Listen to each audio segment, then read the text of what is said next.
Big ബോസിന്റെ പക്ഷാഭേദം കയ്യോടെ പൊക്കി വീട്ടുകാർ. ഫാമിലികൾ വന്നുപോയതിനു ശേഷം വീട്ടുകാരുടെ സ്വഭാവത്തിൽ ആകെ മൊത്തം മാറ്റം വന്നിട്ടുണ്ടെന്ന് നമ്മുടെ അനീഷ് പറഞ്ഞിരിക്കുകയാണ്. ഷാനവാസ് അനീഷിനെ വീഴ്ത്താനുള്ള മട്ടിലിങ്ങനെ പുറകെ ഇങ്ങനെ നടന്നുകൊണ്ടിരിക്കുന്നുണ്ട്. പിന്നെ ബിഗ് ബോസ് വീട്ടിൽ ജയിൽ നോമിനേഷൻ നടന്നിരുന്നു. അതിനകത്ത് ആരൊക്കെയാണ് ജയിലിലേക്ക് നോമിനേറ്റ് ചെയ്യപ്പെട്ട 2 പേർ. കൂടാതെ ഇന്ന് നമ്മുടെ ബിഗ് ബോസിൻ്റെ വീക്കെൻഡ് എപ്പിസോഡ് ഷൂട്ടിംഗ് അവിടെ പ്രമാദമായി നടന്നുകൊണ്ടിരിക്കുകയാണ്. ശനിയാഴ്ചത്തെ വീക്കെൻഡ് എപ്പിസോഡിൻ്റെ ഷൂട്ട് കഴിഞ്ഞപ്പോൾ ആരാണ് ബിഗ് ബോസ് അകത്തുനിന്ന് പുറത്തേക്ക് പോയിരിക്കുന്നത് എല്ലാം പറയാം. ഡേ 62 രാവിലെ 8 മണി മുതൽ വൈകുന്നേരം 4 വരെയുള്ള ലൈവ് അപ്ഡേറ്റ് ആയിട്ടാണ് ഞാൻ വന്നിരിക്കുന്നത്. So welcome back to Bigg Boss Malayalam channel. ആദ്യമായിട്ട് കാണുന്നവർ ചാനൽ സബ്സ്ക്രൈബ് ചെയ്യണം, ലൈക്ക് ചെയ്യണം, കമൻറ്റ് ചെയ്യണം. ഇതുപോലുള്ള ബിഗ് ബോസിൻ്റെ അപ്ഡേറ്റ്സിനും റിവ്യൂസിനും ഒക്കെ ആയിട്ട് നമ്മുടെ ഇൻസ്റ്റാഗ്രാം പേജ് മറക്കാതെ ഫോളോ ചെയ്യണം. പിന്നെ വീഡിയോ കാണാനും ലൈക്ക് ചെയ്യാനും മറന്നു പോകരുത്.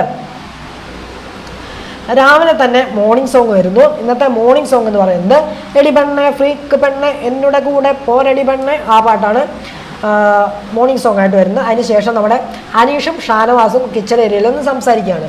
അനീഷ് ഇങ്ങനെ ഫുഡ് ഉണ്ടാക്കിക്കൊണ്ടിരിക്കുന്നുണ്ട്. അപ്പോൾ അനീഷിൻ്റെ അടുത്ത് നമ്മുടെ ഷാനവാസ് നിൽക്കുന്നുണ്ട്. അപ്പോൾ അനീഷ് പറയുകയാണ്, അനുവിനെ ഒന്ന് നോക്കി വെച്ചോ, ഞാൻ നോക്കി വെച്ചിട്ടുണ്ടെന്ന് അനീഷ് പറയുന്നു. അപ്പോൾ അതായത് ഷാനവാസിനെതിരെ എല്ലാവരും നിന്ന് കഴിഞ്ഞാൽ ഷാനവാസ് ശത്രുവാണല്ലോ. അപ്പോൾ അങ്ങനെ പറഞ്ഞു വരികയാണെങ്കിൽ ഏറ്റവും കൂടുതൽ ശത്രുത ഉള്ളത് നമ്മുടെ അനുവിനോടാണ്, ഷാനവാസിന്. അപ്പോൾ ഷാനവാസിനെ കുറിച്ച്, അതായത് അനുവിനെ കുറിച്ച് ഇവിടെ കുറ്റം പറഞ്ഞപ്പോൾ ഷാനവാസിന് അനീഷിനൊപ്പം ചേർന്നു. അപ്പോൾ ഷാനവാസ് പറയാണ്, ഞാനും നോക്കി വെച്ചിട്ടുണ്ട്, PSC ചോദ്യങ്ങളൊക്കെ ആയിട്ട് ലാലേട്ടൻ ഇങ്ങോട്ട് വരട്ടെ, ഞാൻ അവളെ പൊക്കിക്കൊണ്ട് നല്ല രീതിക്ക് സ്കോർ അടിച്ച് കാണിച്ചു കൊടുക്കും എന്ന് ഷാനവാസ് പറയുന്നു. ആ സമയത്ത് നമ്മുടെ വീട്ടുകാർ മൊത്തം അങ്ങോട്ട് വരികയാണ്. ആരൊക്കെ?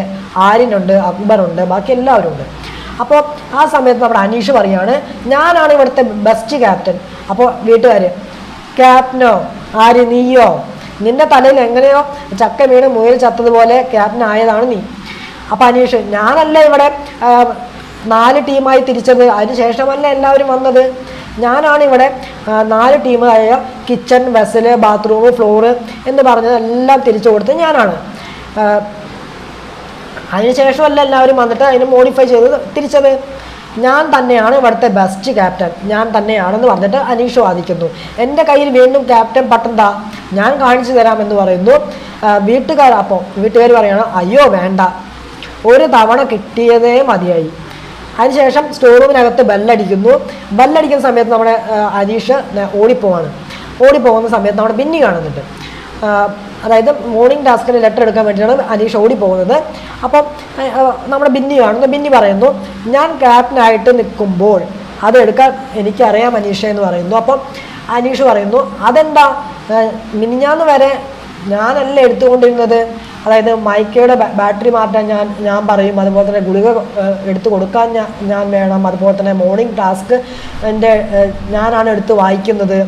ഇതിപ്പോൾ എന്താ പ്രശ്നം? ഫാമിലി വന്നപ്പോൾ പറഞ്ഞോ ബിന്നി, ഫാമിലി വീക്ക് വന്നതിന് ശേഷം എന്നെ ഒന്നിനും സമ്മതിക്കുന്നില്ലല്ലോ നിങ്ങൾ, എന്നെ സ്റ്റോർ റൂമിൽ നിൽക്കാൻ സമ്മതിക്കുന്നില്ല, കിച്ചണിനകത്ത് നിൽക്കാൻ സമ്മതിക്കുന്നില്ല, അതുപോലെ തന്നെ എവിടെ നിൽക്കാൻ എന്നെ സമ്മതിക്കുന്നില്ല, ഫാമിലി വന്നതിന് ശേഷമാണ് ഈ ഒരു മാറ്റം എന്ന് പറയുന്നു. അപ്പോൾ ബിന്നി, അതെന്താ ഫാമിലിയെ പറയാൻ കാരണം എന്താ എന്ന് ചോദിക്കുന്നു. അപ്പോൾ അനു പറയുന്നു, നിങ്ങളുടെ വീട്ടിൽ നിന്നാണ് ആദ്യം വന്നതെന്നുള്ള ബോധം വേണം കേട്ടോ, നിങ്ങളുടെ വീട്ടിൽ നിന്നാണ് ആദ്യം വന്നത്, അല്ലാതെ വേറെ ആരുടെയും വീട്ടിൽ നിന്നല്ല എന്ന് അനു പറയുന്നു.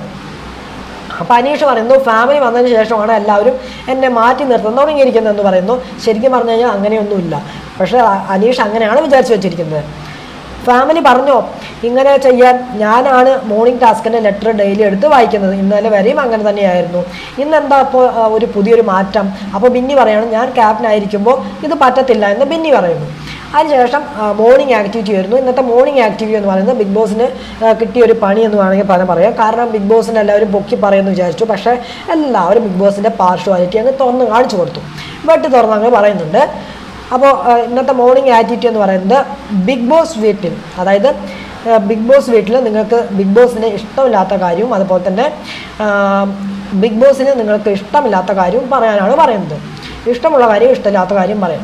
അപ്പോൾ മിക്കവാറും പേരും ബിഗ് ബോസിൻ്റെ പാർഷ്വാലിറ്റി തുറന്നടിച്ച് ഇങ്ങനെ വെട്ടി തുറന്ന് അങ്ങനെ പറയുന്നുണ്ട്. അപ്പോൾ അത് ബിഗ് ബോസ് കിട്ടിയെടുത്ത് ഏറ്റവും വലിയൊരു അടിയായിപ്പോയി. അങ്ങനെ ഓരോരുത്തരും വന്നിട്ട് ഓരോരുത്തരുടെ കാര്യങ്ങൾ പറയുന്നുണ്ട്. എനിക്കിങ്ങനെയാണ് ബിഗ് ബോസിന് ഇഷ്ടം, എനിക്കിങ്ങനെ ബിഗ് ബോസിന് ഇഷ്ടമല്ല എന്നൊക്കെയുള്ള കാര്യങ്ങൾ പറയുന്നുണ്ട്. അതിനുശേഷമാണ് ജയിൽ നോമിനേഷൻ വരുന്നത്. ജയിൽ നോമിനേഷനകത്ത് വരുന്നതിന് മുമ്പ് തന്നെ ജയിൽ നോമിനേഷൻ നടക്കുന്ന സമയത്ത് അവിടെ പൊരിഞ്ഞ അടിയും കാര്യങ്ങളൊക്കെ നടക്കുന്നുണ്ട്. കുറേ സമയം കുറേ വഴക്കും കാര്യങ്ങളൊക്കെ നടക്കുന്നുണ്ട്. എല്ലാവരും ബിഗ് ബോസ് എല്ലാവരും ലിവിംഗ് റൂമിൽ വിളിച്ചതിന് ശേഷം കേട്ടോ. അപ്പോൾ ആ അടി നടക്കുന്ന സമയത്ത് കുറേ പേര് വന്നിട്ട് ഒരു മണിക്കൂറോളം കഥാപ്രസംഗം നടത്തിയിട്ടാണ് പോകുന്നത്, നോമിനേറ്റ് ചെയ്ത് പോകുന്നത്. അതിനൊന്നും ആവശ്യമില്ല. കാരണം 2 പേരുടെ പേര് പറയാൻ മാത്രമേ പറയുന്നുള്ളൂ. ആ പേരങ്ങ് പറഞ്ഞിട്ട് പറഞ്ഞിട്ടൊക്കെ പോകുകയുള്ളൂ. കാരണം ഇവിടെ നിന്നിട്ട് കുറേ നേരം പറഞ്ഞിട്ട് കുറേ നേരം നിന്നിട്ട് 1 മണിക്കൂറോളം കഥാപ്രസംഗമൊക്കെ നടത്തിയിട്ടാണ് പലരും പോകുന്നത്. അത് ഞാൻ പറയാം. ആദ്യം അനീഷ് വരുന്നു. അനീഷ് വന്നിട്ട് അനുവിനെയും ഷാനവാസിനെയാണ് പറയുന്നത്, കാരണവും പറയുന്നുണ്ട്. അതിനുശേഷം നെവിൻ വരുന്നു, അനുവിനെയും ഷാനവാസിനെയും പറയുന്നു. ആര്യം വരുന്നു, അനുവിനെയും ജിസലിനെയും പറയുന്നു. ബിന്നി വരുന്നു, അനുവിനെയും ഷാനവാസിനെയും പറയുന്നു. ലക്ഷ്മി വരുന്നു, ഷാനവാസിനെയും നെവിനെയും പറയുന്നു. ജിസൽ വരുന്നു, ആര്യനെയും ഷാനവാസിനെയും പറയുന്നു. അക്ബർ വരുന്നു, അനീഷിനെയും ഷാനവാസിനെയും പറയുന്നു. സാബു വരുന്നു, ഷാനവാസിനെയും അനീഷിനെയും പറയുന്നു. ഒനേൽ വരുന്നു, അനീഷിനെയും ഷാനവാസിനെയും പറയുന്നു. പിന്നീട് ആദില വരുന്നു, അനീഷിനെയും അക്ബറിനെയും പറയുന്നു. പിന്നെ നൂറ വരുന്നു, അനീഷിനെയും അക്ബറിനെയാണ് പറയുന്നത്. പിന്നീട് അനു ആണ് വരുന്നത്. അനു വന്നിട്ട് 1 മണിക്കൂറോളം കഥാപ്രസംഗം കാര്യങ്ങളൊക്കെ നടത്തിയിട്ടാണ് പോകുന്നത്. എന്താണെന്ന് വെച്ച് കഴിഞ്ഞാൽ കുറേ നേരം കഥാപ്രസംഗം കാര്യങ്ങളൊക്കെ നിന്നതാണ് കാര്യങ്ങളൊക്കെ പറഞ്ഞിട്ട് അനീഷിനെയും ഷാനവാസിനെയും പറഞ്ഞിട്ട് പോകുന്നുണ്ട്. അതിനുശേഷം ഷാനവാസ് വരുന്നുണ്ട്, അനുവിനെയും അനീഷിനെയും പറയുന്നുണ്ട്. ഇങ്ങനെയാണ് ജയിൽ നോമിനേഷൻ കഴിയുന്നത്. ജയിൽ നോമിനേഷൻ കഴിയുമ്പോൾ ഏറ്റവും കൂടുതൽ വോട്ട് 2 പേർക്കാണ് കിട്ടുന്നത്. അത് വേറെ ആർക്കുമല്ല, നമ്മുടെ അനീഷും ഷാനവാസും തന്നെയാണ്. അപ്പോൾ ഈ 2 പേരാണ് ഈ ആഴ്ച ജയിലിലേക്ക് പോകുന്ന 2 വ്യക്തികളെന്ന് പറയുന്നത് ഇവർ 2 പേരാണ്. കാരണം ഈ ഒരു ജയിൽ നോമിനേഷൻ നോക്കുമ്പോൾ മിക്കവാറും പേരും അറിഞ്ഞിരിക്കുന്നത് അനീഷും ഷാനവാസിനെയാണ്. കാരണം ഇതൊരു ഗ്രൂപ്പിസം പോലെയാണ് ഈ ഒരു നോമിനേഷൻ വന്നിരിക്കുന്നത്.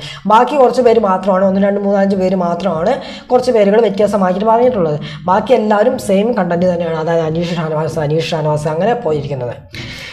ഇനി നമുക്ക് ഇന്നത്തെ ശനിയാഴ്ചത്തെ വീക്കെൻഡ് എപ്പിസോഡിൻ്റെ ഷൂട്ട് കഴിഞ്ഞിട്ടുണ്ട്. ആ ഷൂട്ട് കഴിഞ്ഞപ്പോഴുള്ള എവിക്ഷൻ അപ്ഡേറ്റുകൾ പറയാം. കാരണം ഇന്ന് വലിയ കാര്യങ്ങളൊന്നും ചോദിക്കുന്നില്ല എന്നാണ് പറഞ്ഞത്. അതായത് ഫാമിലി വേക്കും കാര്യങ്ങളൊക്കെ ആയിട്ടാണ്. പിന്നെ കുറച്ച് കാര്യങ്ങളും ചോദിക്കുന്നുണ്ടെന്ന് അറിഞ്ഞു. എന്തായാലും നമുക്ക് ആ ഷൂട്ടും കാര്യങ്ങളൊക്കെ കഴിയട്ടെ, അത് ഞാൻ വന്ന് പറയാം. ഇനി നമുക്ക് ശനിയാഴ്ചത്തെ ഷൂട്ട് കഴിഞ്ഞപ്പോൾ അറിയാൻ സാധിച്ചത് നമ്മുടെ ഒനേൽ ഔട്ടായി എന്നുള്ളതാണ്. ശനിയാഴ്ചത്തെ എപ്പിസോഡിനകത്ത് നമ്മുടെ ഒനേലാണ് ഔട്ടായി പോകുന്നതെന്നാണ് അറിയാൻ സാധിച്ചത്. അങ്ങനെ തന്നെയാണ് അറിഞ്ഞത്. ഇനി സൺഡേയിൽ ഷൂട്ട് കഴിഞ്ഞാൽ മാത്രമേ ഡബിൾ എവിക്ഷൻ ഉണ്ടെന്ന് അറിയത്തുള്ളൂ. എന്നാലും ശനിയാഴ്ച നമ്മുടെ ഒനേലാണ് ബിഗ് ബോസ് വീട്ടിൽ നിന്ന് പുറത്തേക്ക് പോയിരിക്കുന്നത്. ഒഫീഷ്യൽ അനൗൺസ്മെൻ്റ് ആണ് അറിഞ്ഞിരിക്കുന്നത്. എന്നാലും നമുക്ക് നോക്കാം. ഇനി ഞായറാഴ്ചത്തെ എപ്പിസോഡിൻ്റെ ഷൂട്ടും കൂടി കഴിയട്ടെ. അത് കഴിഞ്ഞിട്ട് ഞാൻ വന്ന് നിങ്ങളായിട്ട് പറയാം. അങ്ങനെയാണെങ്കിൽ ഒനേൽ കഴിഞ്ഞ് കഴിഞ്ഞാൽ പിന്നീട് ഡേഞ്ചർ സോണിൽ കിടക്കുന്ന നമ്മുടെ നെവിനാണ്. നെവിൻ സേഫ് ആവുമോ അതുപോലെ തന്നെ പുറത്തേക്ക് പോകുമോ എന്നുള്ളത് ഞാൻ പറയാം.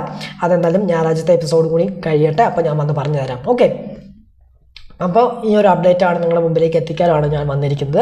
അപ്പോൾ ഇത്രയാണ് ഈ ഒരു 4:30 വരെയുള്ള ലൈവ് അപ്ഡേറ്റിനകത്ത് എനിക്ക് പറയാനായിട്ടുള്ളത്. അപ്പോൾ നിങ്ങൾക്ക് ഈ ലൈവ് കണ്ടിട്ട് എന്താണ് തോന്നിയത്? ആരായിരിക്കും രണ്ടാമതായിട്ട് ബിഗ് ബോസ് വീട്ടിൽ നിന്ന് പുറത്തേക്ക് പോകാൻ പോകുന്ന ആ വ്യക്തി? നിങ്ങളുടെ അഭിപ്രായം മസ്റ്റായിട്ട് കമൻറ്റ് ബോക്സിൽ അറിയിക്കാൻ ശ്രമിക്കുക.